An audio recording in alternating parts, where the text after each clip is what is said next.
तुम्हारे पति का संबंध बिगड़ता जा रहा है। दिन प्रतिदिन ये रिश्ता कमजोर होता जा रहा है और अब दुर्गति होने वाली है। प्रातः सोकर उठती हो, पति पत्नी झगड़ा करने लगती हो, लड़ने लगती हो और ऐसा लगता है जैसे कि ये घर नहीं कोई नर्क हो।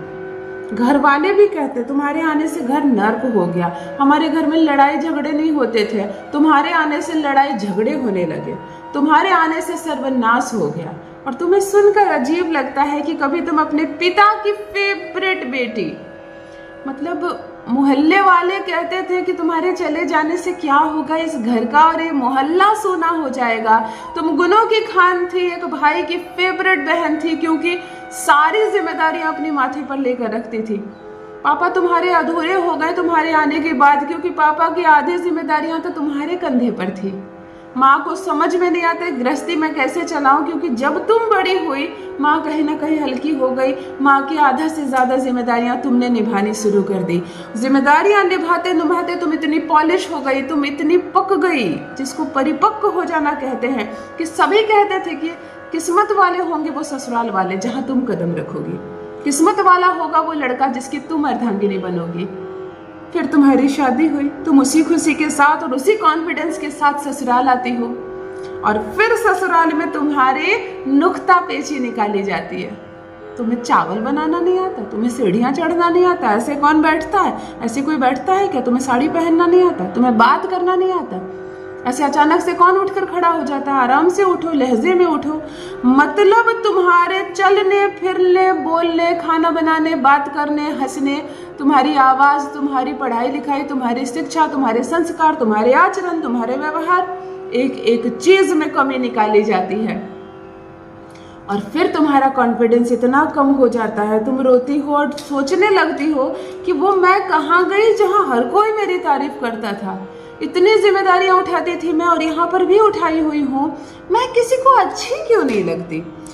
अपने भीतर कमी ढूंढना छोड़ो, तुम अच्छी हो, तुम अच्छी थी, तुम अच्छी हो और हमेशा इतनी जिम्मेदार और अच्छी बनी रहोगी। ससुराल में तुम्हारे गुण कोई नहीं गाएगा, ससुराल में कोई तुम्हारा गुण नहीं गाएगा, क्योंकि तुम किसी को अच्छी नहीं लगती हो।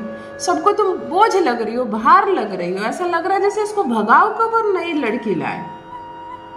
अरे मूर्ख ससुराल वाले, जिस लड़की को लेकर आए हो उसको बेटी बनाकर तो देखो, थोड़ा सा उसको भी तो समझो। किसी अन्य पिता और माँ की संतान है वो, अलग जगह शिक्षा ली है उसने, अलग भोजन खाकर बड़ा हुई है, अलग शिक्षा दीक्षा के साथ, जब अलग संस्कारों के साथ बड़ी हुई है, तुम्हारे घर में रम रही है वो, तुम उसकी मदद करो ना। नुक्ता पेची निकाल रहे हो, लड़ाई झगड़े कर रहे हो, पति रोज धमकी दे रहा है तुम्हें छोड़ दूंगा, तुम्हारे साथ नहीं रहना, तुम जिम्मेदार लड़की नहीं, तुम मेरी माँ से प्रेम नहीं करती, तुम मेरा घर को अपना घर नहीं बना रही हो। क्या सारी जिम्मेदारियां शादी के बाद पत्नी की है क्या? आधी जिम्मेदारियां पत्नी की तो आधी पति की भी है। अपने कॉन्फिडेंस कम मत करो, तुम में कोई कमी नहीं है। चलो करते हैं एक अद्भुत प्रयोग, पति संग पूरा ससुराल तुम्हारी बोली बोलेगा, पति संग पूरा ससुराल तुम्हारे पीछे पीछे घूमेगा। जान लीजिए प्रथम मैं कौन हूँ। नमस्कार दोस्तों, मैं हूँ खुशबू सिंह। बहुत स्वागत, बहुत अभिनंदन करती हूँ आप सबका अपने YouTube चैनल ज्योतिष ज्ञान में। कैसे हैं आप और घर में सब कैसे हैं? मेरे कमेंट सेक्शन में जय माता दी, हर हर महादेव अवश्य लिखें, अपनी खैरियत मुझे जरूर बताएं। पढ़ती हूँ हाथ की रेखाएं, पढ़ती हूँ जन्म कुंडली, और आप कुछ ना कहें तो आपका चेहरा भी पढ़ लेती हूँ। करम है, कृपा है ऊपर वाले की, प्रेम है आप सबका।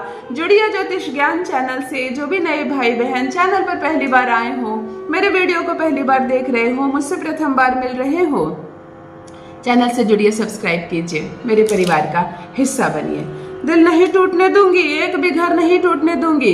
पति को यह समझ लेना चाहिए कि पत्नी उसकी शुक्र है। वो जितना उसका मान सम्मान करेगा, जितना उससे प्रेम करेगा, वो जितना खिलखिलाएगी, हंसेगी, सौभाग्य जागेगा तुम्हारा।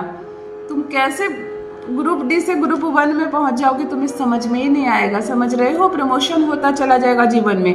प्रमोशन का अर्थ बिल्कुल नहीं कि कोई नौकरी कर रहे हो और उसमें प्रमोशन। मुड़कर देखोगे अपने जीवन में कहां से कहां पहुंच गए।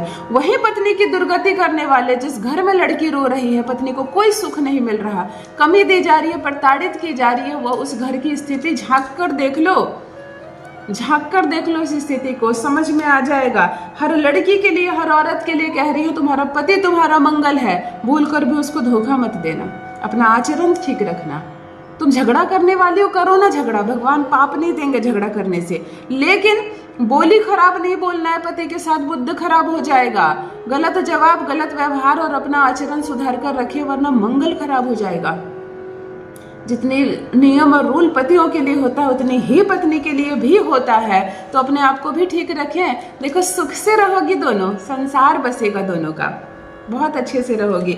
ध्यान से सुनो क्या करना है आपको, आज वह प्रयोग बताने जा रही हूँ। पति तुम्हारी बोली बोलेगा। एक सोने की अंगूठी चाहिए तुम्हें। अब ये नहीं कहना कि दीदी सोने की अंगूठी नहीं है, फिर कोई उपाय नहीं है, क्योंकि ये स्वर्ण का ही वशीकरण है। स्वर्ण एक अद्भुत चीज है। वशीकरण शास्त्र में स्वर्ण क्या होता है? शुक्र होता है, सोना माता लक्ष्मी होती है, सौभाग्य होता है जिसको।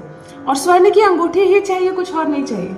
गला का चेन नहीं चलेगा, कंगन नहीं चलेंगे, यहाँ माता लक्ष्मी की पूजा नहीं करनी है, अंगूठी ही चाहिए।